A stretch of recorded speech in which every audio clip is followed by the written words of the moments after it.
And we live. Happy Wednesday and welcome to another Everybody Can't Go Convo. I am your host, Jessi Holley, and today, as you can see, you just got me, and I'm about to dig into some deep stuff with y'all today. So if you don't want to go deep, then go home, go somewhere else. Okay, so the deepness that I'm going to dig into today is you. And I want you to come with me on a journey of digging deep within yourself. Okay, so I promise you it's not gonna hurt. I'm just gonna walk you through some steps and some things that, I mean, if you wanna get to that dream life, you should do it, but you get to choose. Of course, you still get to choose. I'm just being a little bit bossy because I want this for you. I want this for you. Like, I super want this for you. I really do. I do. Okay, so today I want to talk to you guys about the power of writing your vision down. Now, I know you already know about the Write the Vision journal that came out back in 2023, but I have something new for you. It's been updated, it's been expanded, and if you have not yet experienced it before, you are going to be in for a treat. So, I'm going to walk you guys through a few things here about the power of writing down your vision and what inspired me to write the journal in the first place, what got you guys Everybody Can't Go Convos, what got you guys Everybody Can't Go the book, what got you guys all of these little tidbits and things that I'm putting out into the world that I'm dropping here, there, everywhere. So, first of all, we're going to dive into a nice little 1, 2, 3, 4. Y'all see me being organized today. So the first thing that I thought about was the power of writing it down. So why is that important? That is important because for you to gain clarity, that starts with asking the right questions and thinking on paper. The mind forgets everything. I forget a lot of stuff. Like the number of thoughts that I am able to have within 30 seconds. My God, just think about how tired I am at the end of the day, because who thinks about that much stuff? Shout out to Mel T for pointing out that I have a turbo brain. I did not know that. But with all of the thoughts and different things that we have on a day-to-day basis, you aren't going to remember all of that stuff. We can remember big things, important things. There are the things that are just in our subconscious. But how many times have you had an idea about something and you like, oh, that's good, I'm going to remember that. But then you forget it. And why did you forget it? Because you didn't write it down. So clarity begins on paper, and you are going to want to write your vision down, not only because the Bible says so, but so that you are able to actually think through the way that you want your life to look. And there is a neuroscience behind writing things down, and that does help to subconsciously boost your commitment to the things that you're writing. So that's why it's important to get a pen, write it with your hand, not necessarily type it. We can type way faster than we can write. So there is like neuroscience, somebody's smart at some school somewhere, somebody's Ivy League premier, whatever research. But neuroscience does show that when we write things down physically with our hand, that it helps us with commitment and ultimately manifesting that thing because of the subconscious commitment that we make, and also because we remember all of the different steps that we wrote down for how to attain that goal, how to get to that thing, how to build that vision.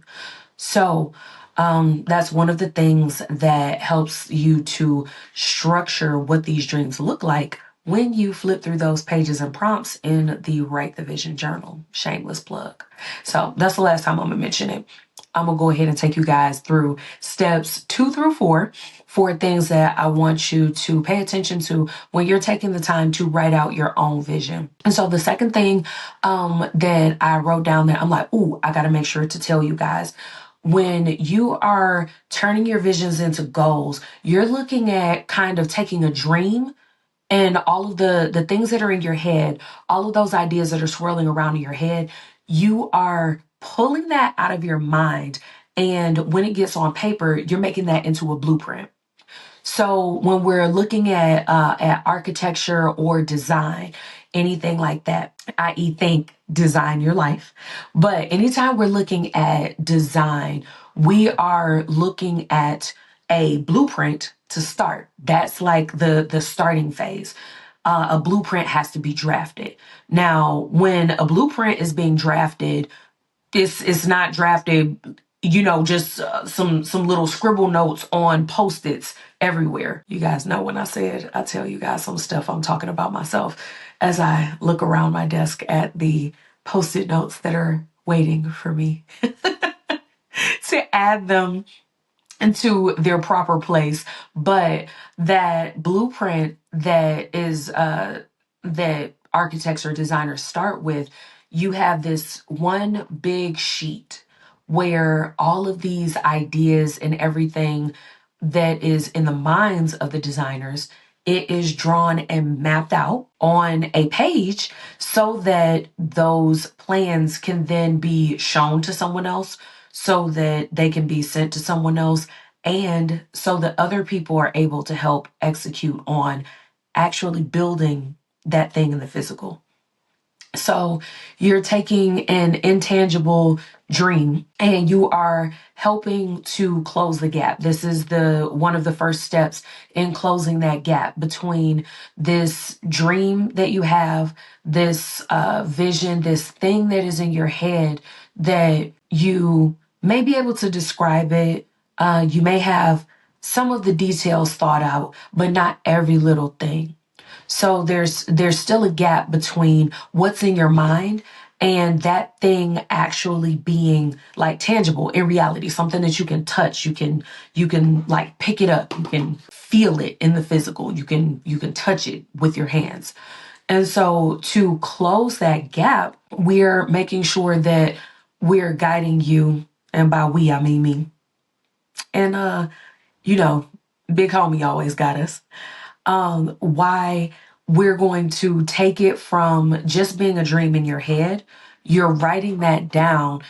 And when you do that, I don't know what's the percentage, but you are farther than most once you actually write it down. Because most people, they just stop at the dreaming portion. How many people do you know that they talking about what they about to do? And if you know me personally, you know how I feel about people that's about to do something. Yeah, okay. Until I actually see it done. That's nice. That's cute. And because most people stop at that dreaming phase, that's where you run into those feelings of confusion, failure, feeling unaccomplished. You get complacent because you stopped at that dreaming phase and did not work to close the gap between dreaming and executing and actually attaining the thing. So you do need to take that big vision, break it down into some big goals, but those big goals are achieved by smaller action steps. And this is where that dream to blueprint concept comes in, because you are taking this great big thing that you have in your mind and you are chunking it down into smaller workable parts so that you are able to actually build that dream life that you're looking for. When we're talking about building, whether something is built brick by brick with I'm talking about like actual bricks, or whether we're looking at something where there are slabs of cement poured, or something is built up. It's built piece by piece. It doesn't matter what the material is. It doesn't matter what the foundation is set with. Building up or building out always has to have multiple pieces that are put together to complete the structure. So when you're looking at going from a dream to a blueprint, which is writing down your vision, you are essentially looking at the same thing. As you're building out this dream life, it is going to be comprised of pieces. It's going to be comprised of separate goal sets so that you're able to chunk that thing down into pieces that are small enough for you to take immediate action on, weekly action, monthly, quarterly, yearly, multiple year action on different phases of building your vision until the entire thing has been brought to fruition for you. Now, when you're writing your vision, things can change over time. You may need to make some tweaks to what that final big picture looks like. You may learn some new things along the way. Circumstances could change. All of these different aspects that can affect how your pieces are built, how your pieces are executed on, and what you're actually building in the long term. All of those things are important. And you aren't able to tell where you need to embrace that pivot if you don't have the details down for yourself.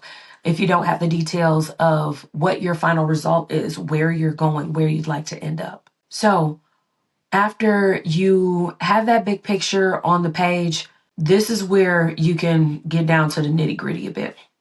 So my third point that I wanted to point out for you guys is making sure that you are eliminating not only distractions, but eliminating doubts. And when I say eliminating the doubts, I'm not just talking about everybody can't go, ding, ding, ding, those distractions and doubts, doubters, or people who are distractors, but also the things, people, actions, your own inner thoughts that can be distracting from achieving those goals that you planned out for yourself, and also that ultimately is going to prolong you getting to your end result that's getting you to that vision that you wrote down. When you're talking about feeling uncertain about what's coming in the future, distractions can, it can include anything. Are we on social media too much? Are we partying too much? Are we drinking too much? Are we spending too much social time? Are we spending too much time on doing all of the good things that are keeping us busy, but are not building toward that vision that we have? Now, we talk about that all the time. Are you doing a bunch of things that are keeping you busy? You're doing a bunch of things that are good, but it's not getting you to your end goal. It's just a bunch of stuff that's all over the place and everywhere. So I do want you to keep in mind, while you are turning that vision into goals, make sure that you are assessing what things are distractions, what things may be clouding your vision, what things may be just totally keeping you from executing altogether. Sometimes we don't pay attention to things that may be blurring our vision. Remember, I told you guys, when you have those negative thoughts about yourself that didn't come from you, right? Someone else said something or did something, and it took hold in your subconscious. You internalize that thing. And some of those thoughts, the reason why I told you guys a couple months back that you have to ask yourself, shout out to Pastor Tias, who told you that? Where did that come from? Those types of thoughts are the things that cause clouding in our judgment. It didn't come from you. It didn't come from Big Homie upstairs. It didn't come from God. It didn't come from a positive place. And it's also not helping you to achieve the goal or the vision that you set out to build. So if that's the case, those things that are swirling around in your head, or those thoughts that may pop up, we call it an automatic thought, or the negative thought. If those things are popping up and it's clouding your vision, clouding your judgment on how to get there, those are some of the things that we're going to have to dig deep, pull the weeds up, and go down to the root of where are those thoughts coming from, where are those feelings coming from that are clouding your vision and that are clouding how you think about how to build your vision and strategize out your vision on paper so that you're able to bring that to fruition in real life. And then also, while we're talking about eliminating those distractions and doubts, we'll call those the D&Ds. While we're eliminating those distractions and doubts, when you write out your vision and you know what it is that you are working toward and looking toward. Now, do remember, I did say that that's going to help you in choosing better relationships, ones that are mutually beneficial to you, so that you aren't around with time wasters, energy drainers, people that are just straight parasites, all of those things. But you will also be able to set boundaries easier. We talk about those boundaries all the time. How can you communicate what boundaries that you need or that your life requires if you don't know where you're going and if you don't know how you're going to get there? So that's another reason why writing your vision out is so important, is because it is the thing that it guides everything that you do. It's guiding what is in alignment. It's can help to guide the choices that you're making, the relationships that you choose to enter into or choose to keep. It helps you to identify what boundaries do you need to set in place for yourself to make you a vessel or more fertile ground for bringing forth this dream life that you're manifesting, this vision that you're manifesting, this dream that you're building. We aren't just sitting here just, oh, faith without works. So the physical work, the mental work, the emotional work, all of those things that you are going to do to manifest and bring all of these things in your vision to fruition. You don't know what boundaries that you're going to need if you don't have the vision written down, like in the first place. Like, what is it that, what are you putting boundaries around yourself for? What boundaries do you need? You don't know. You don't know. If you haven't written your vision out, you don't know what specific boundaries that you need when we're talking about going to that next level and exercising that healthy communication where you are talking to the people around you and letting them know exactly what it is that you need from them in this space and place in your life.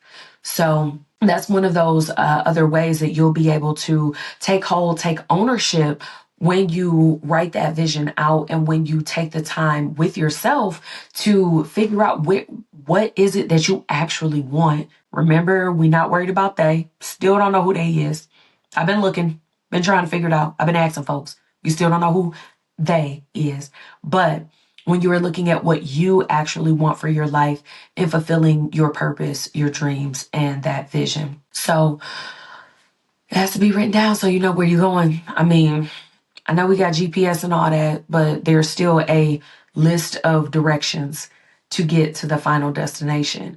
And I mean, if you have that photographic memory that you can just take a glance at it and you can remember 56 different pieces of direction off the top of your head just by looking at it once, more power to you. Congratulations.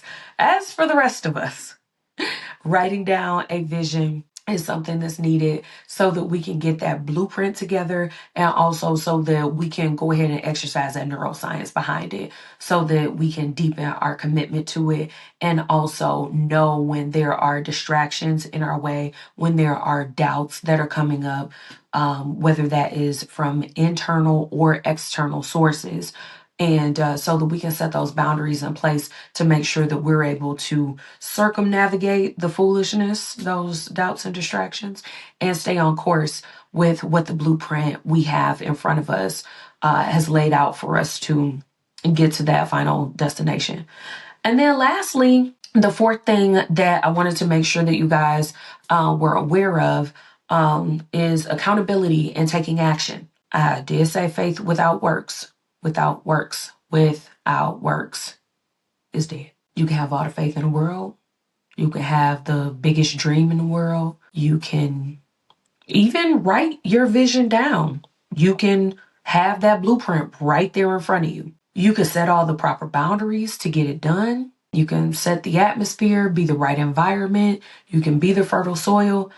But if you do not exercise accountability and take action, because what you need accountability for if you ain't taking no action? Accountable for what? That you wrote it down and it looks good? That blueprint can look real good. What you gonna do? Hang it on the wall and just let it sit there looking good because you drafted it? It's not the full purpose of it. When you're moving into taking action, the reason why I'm like accountability, we all know that everybody got that secret stash of whatever it is. For me, it is sea salted dark chocolate caramels. I done told y'all the secret. I told y'all the secret. The stash is in the cabinet behind some chocolate covered espresso beans. The stash is there. But if I want to make sure that I'm not overindulging in my little stash of chocolates, I need to have somebody holding me accountable. And that somebody that holds me accountable for that box of chocolates is my fiance. If there's a bunch of extra chocolates missing, it's like, hey, girl, I thought you said I did. Hold me accountable for it. But in all seriousness, when you're looking at taking action, it is so much easier to take action on that blueprint that you've made and what you've written down when you have an accountability partner or an accountability group who is helping to keep your action plan at the top of your mind. When you have someone else to answer to, somebody to bounce ideas off of, somebody to talk through your progress with, someone to just put those feelers out, put those questions out there. Some things that you may just kind of be asking the question to yourself, but having that voice outside of yourself that is like, oh, hey, I know you had questions on how you could complete A, B, and C. Well, if you haven't figured that out yet, here's some resources or here's a way that you can get that done. It makes it that much easier to finish that step.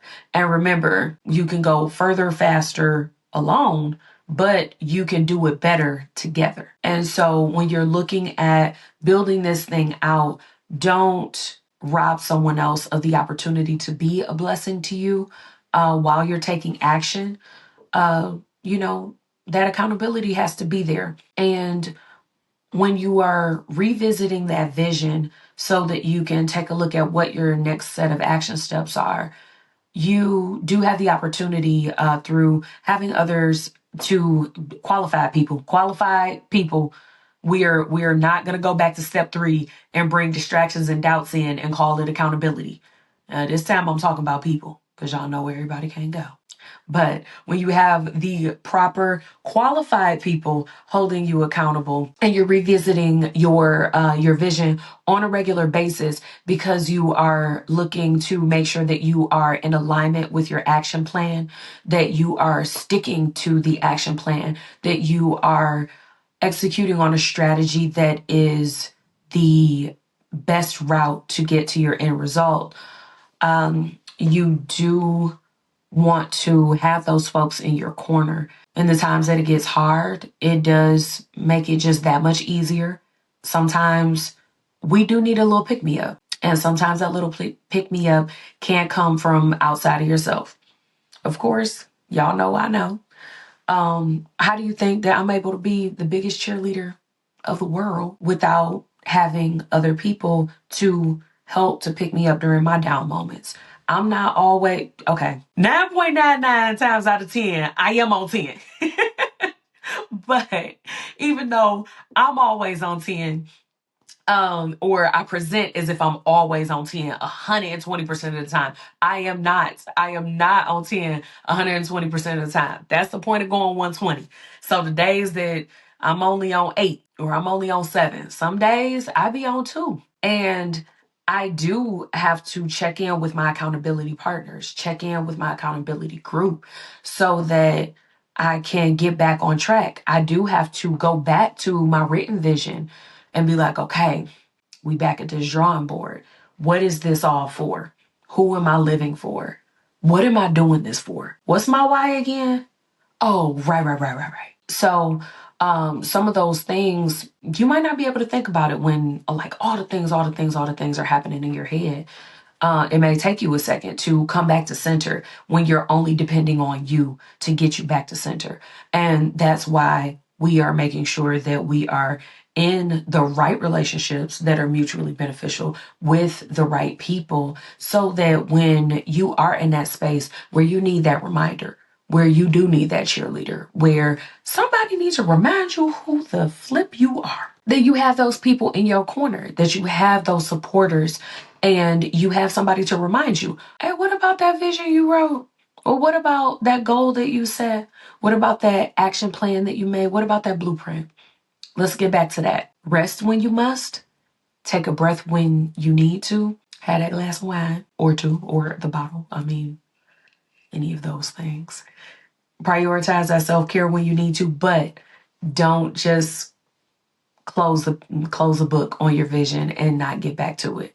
Sometimes we do need to take rest and we do need to pivot, but the ultimate vision, the big dream goal, that thing is still the thing. And making sure that when you have that written down, there's power in writing so that you can reflect, adjust, embracing that pivot, so that you can keep moving forward. So all of the changes, the twists and turns, and the different things that may need to be done or made throughout your journey, it's that much harder to make the pivot or make the turn or backtrack and redo it or restart when like you don't have any tracking.